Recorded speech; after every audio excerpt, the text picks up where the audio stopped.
but only if you listen.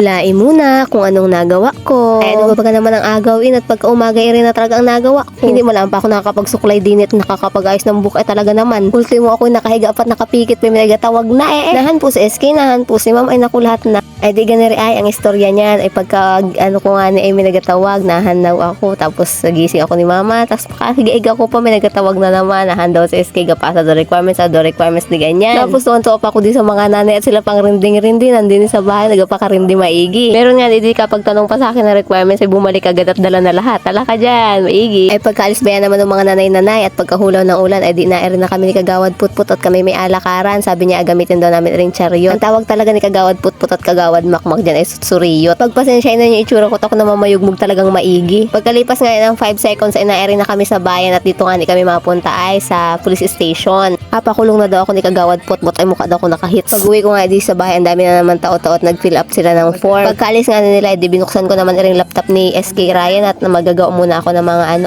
kanba-kanba, kemerot, ganon. Yes, nag-layout ako ng tarpaulin para sa aming KK symposium. Tapos yun yung K5, implant K5, ganon, basta ganon yun na yun. Tapos nga ni maya-maya, di may dumating na naman. Ay, ito na, let's skip to the good part na imbitahan sa birthday ng SK ninyo. Ayan, magpagkain na naman. Diyos ko, ako gutom pa naman sakto. Hindi for the video ako dyan kay Tito Gabi dahil 16 na siya. Tapos ay kasama ko dyan sina nanay, sina Tia Emma, sina Kagawa Janet, tapos si Tita Merly. At oo, sa tanang buhay ko ay nakahanap ako ng maganda-gandang pwesto malapit din sa cake. Kaya talaga napaka-abang-abangan kong islicein. Kaso ay hindi na ako makapag-intay at baka nga may pumunta dun sa bahay. Tapos edi syempre, for the sikmit muna ng kwan, mabibit-bit. O ayan, may bit-bit ang person. Ay di nung nakasikmit na, edi umuwi na ako. Pagdating ko nga may mga tao-tao rin din nag-iintay. Nag-perma sila, nag-fill up, ganyan. Tapos dito pa yung pinsan ko, ayan, tinuruan ko pa ng assignment. Multitasking ang SK ninyo, ganyan. Hindi sumatotal matapos ang araw na ito ay hindi na nga ako nakapagligo. Ayan pa rin suot ko na ako nagbaho na.